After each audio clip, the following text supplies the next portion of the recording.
அஸ்ஸலாமு அலைக்கும்.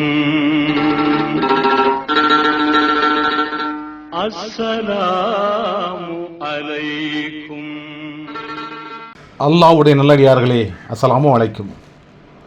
உலகத்திலே வாழ்ந்து மௌத்து வந்தடையும் வரையும் எவைகளை எடுத்து நடக்க வேண்டும் என்று அல்லாஹ் கட்டளையிட்டிருக்கிறானோ அவைகளை நம்முடைய வாழ்வில் கடைபிடித்தே ஆக வேண்டும். எவைகளை விட்டு விலக வேண்டும் என்று எச்சரிக்கிறானோ அவற்றை முற்றிலும் புறக்கணித்து விட வேண்டும். அல்லாஹ் படைத்தவர்களிலே அமானிதம் எது தெரியுமா? திருமறைதான். வானம், பூமி, மலைகளை படைத்த இறைவன் தனது அமானிதத்தை அவைகளிடம் எடுத்து காட்டி இதனை எவரேனும் சுமக்க வேண்டும் என்றான். ஆனாலும் அவை எதுவுமே சுமக்க ஏற்றுக்கொள்ளாமல் மறுத்துவிட்டன. பிரம்மாண்ட படைப்புகளான அவைகளே நாங்கள் இதனை சுமக்கும் அளவுக்கு சக்தியற்றவர்கள் என்று ஒதுங்கிக் கொண்டனர். ஆனால் அல்லாவின் அந்த அமானிதத்தை யார் சுமந்தான் தெரியுமா? மனிதன். அல்லாஹ் தன் கைகளாலே சிருஷ்டித்த மனிதன் அந்த அமானிதத்தை தன் கையில் ஏந்தி கொண்டான். ஆனாலும் அந்த அமானிதத்தினை பற்றிய அறிவின்மையால், மடத்தனத்தினால் அமானிதத்துக்கு அநியாயம் செய்து கொண்டிருக்கிறான். வானத்துக்கோ பூமிக்கோ மலைக்கோ எந்தவித பொறுப்புகளும் கிடையாது. அவற்றுக்கு தொழில் என்பது கிடையாது, குடும்பம் என்பதும் கிடையாது. ஆனால் மனிதனுக்கு எல்லா பொறுப்புகளும் இருந்தும் அவன் தலையிலேயே குர்ஆன் இறக்கப்பட்டிருக்கிறது. மலையில் மீது குர்ஆனை இறக்கியிருந்தால் அது அல்லாஹ்வின் அச்சத்தால் சுக்கு நூறாகி இருக்கும் என்று அல்லாஹ்வே சொல்கிறான். தன்னால் எதையும் சரியாக நிறைவேற்ற முடியாமல் போய்விடுமோ என்னும் அச்சத்தால் தான் மலை அமானிதத்தை சுமக்க மறுத்திருக்கிறது. அல்லாஹ்வின் அமானிதமான குர்ஆனை மனிதன் சுமந்தாலும் அவனுக்கு அமானிதங்கள் என்றால் என்னவென்றே தெரியவில்லை.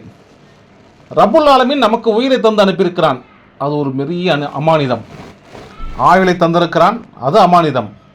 வாலிபத்தை தந்தான், வியாபாரத்தை தந்தான், சொத்தை தந்தான், மனைவியை தந்தான், பிள்ளைகளையும் தந்தான். இவை எல்லாமே அமானிதங்கள் தான். இந்த அமானிதங்கள் நல்ல முறையில் நடக்க நமக்கு பொறுப்பையும் தந்தான். கியாமத் நாளிலே 4 விஷயங்கள் கேட்கப்படும் வரைக்கும் ஒரு மனிதன் வைத்த காலை நகர்த்த முடியாது என்று ஸல்லல்லாஹு அலைஹி வஸல்லம் அவர்கள் சொல்லியிருக்கிறார்கள். ஒன்று, உன் வாழ்நாளை எப்படி கழித்தாய் என்பது. மனிதனின் வாழ்நாள் என்பது 40, 50, 60 அல்லது 80 என எத்தனை வருடமாக இருந்தாலும் சரி, வாழ்நாள் என்பது அல்லாஹ்வால் கொடுக்கப்பட்ட அமானிதம். அந்த ஒவ்வொரு நாள் குறித்தும் அல்லாஹ் நிச்சயம் கேள்வி கேட்பான். அடுத்ததாக வாலிபத்தை எப்படி கழித்தாய் என்று அல்லாஹ் கேட்பான்.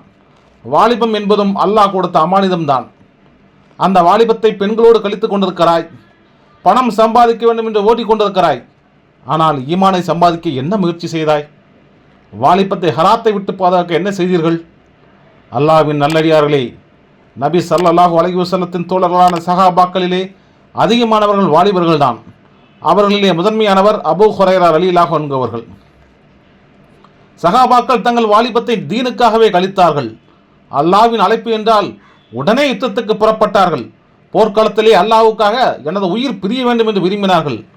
36 வயதுடைய சஹாபி சாது இப்னு முஹாத் ரதி அவர்கள் யுத்தத்தில் ஒரு காயம் ஏற்பட்டு மரணித்தார்கள். அவரது மரணத்துக்கு அல்லாஹ் ரப்புல் ஆலமீன் கொடுத்த கண்ணியம் என்ன தெரியுமா?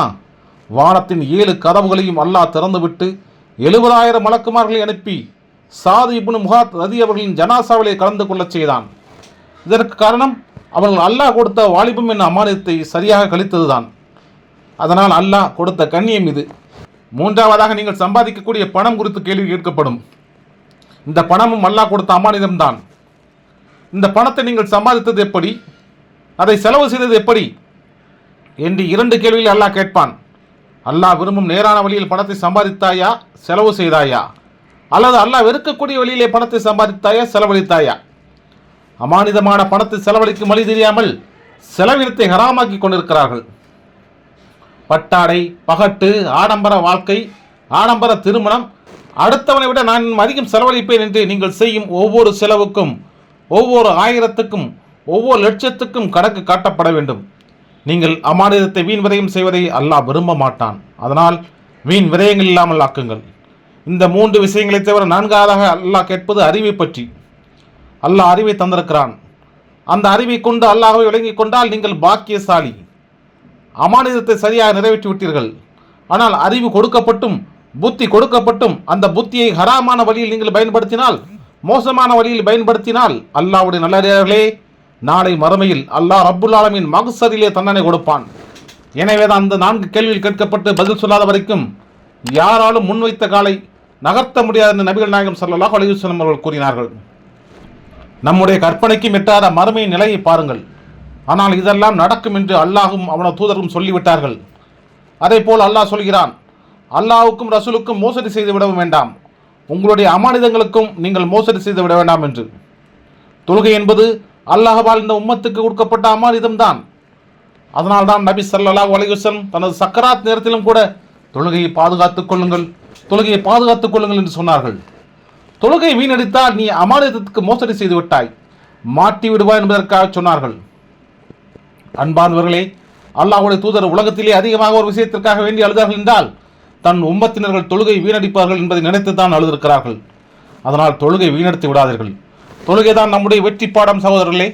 எத்தனையோ பேர் தொழுகையை வீணடித்தவர்களாக மறைந்து விட்டார்கள்.